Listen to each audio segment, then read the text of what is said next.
Hello, JCPS tuba players. I'm Schmidt. I teach a lot of tubas, middle school, high school, and college all throughout the area here. And today I'm going to be performing your two all-county excerpts for you. And you'll be doing these in a recorded audition in a couple of months. So I'm going to play them for you today and give you some tips on how to get them worked up to have them ready for an audition. And then we're going to go about how to record an audition too, because it's much different than just going to a live audition where you get one chance to play. I'm playing on my C tuba today. I have a rehearsal tonight in Indiana, and even though I've got a B flat tuba, which is what you'll be performing on, this is just the one that I brought today to do it on. All right, well, let's play the first one, which is a gavotte, which is a dance. And then the second one will be more like a song. It's called Scarborough Fair.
Okay, so let's go over what we need to do to prepare both of these for an audition. Now, with my students, what I always ask them to do, since we have a couple of months to learn this, is to take the first one twice as slow when you start working it up. So this says go anywhere from 72 to 80 beats per minute. We will start off at 36. And we'll probably take our metronome and turn it to 16th notes so we can hear every subdivision.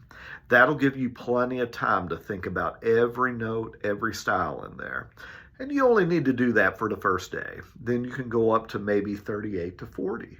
And each day you keep going a little bit quicker and assume you're able to do all the dynamics, all the style markings, and everything easily at 80 beats per minute.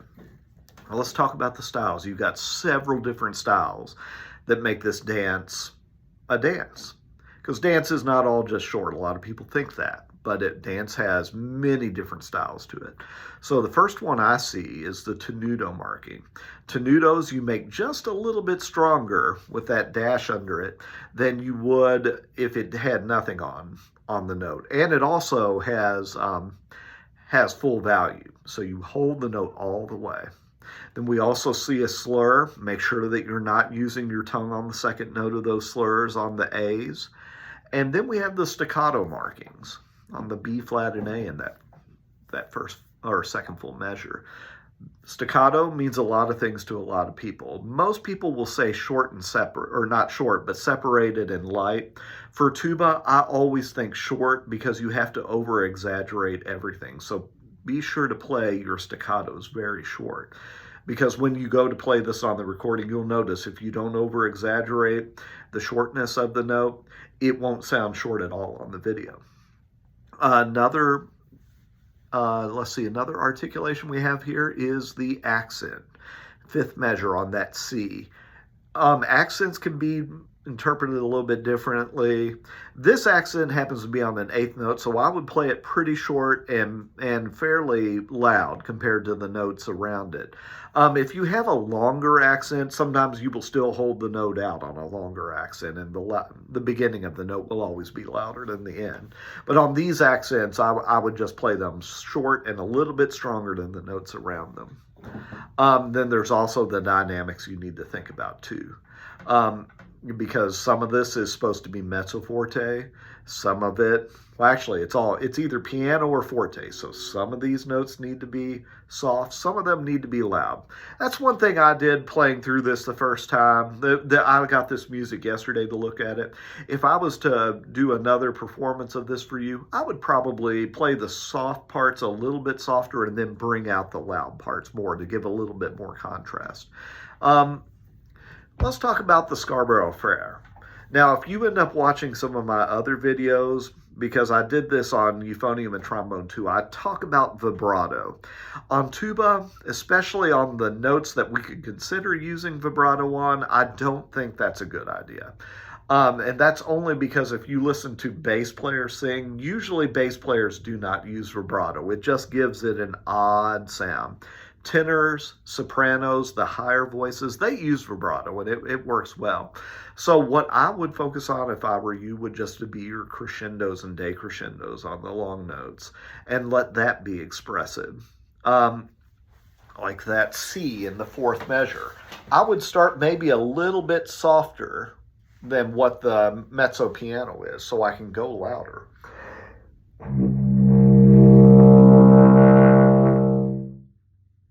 Or if I'm at the end of the piece where it is got a decrescendo, I would start louder.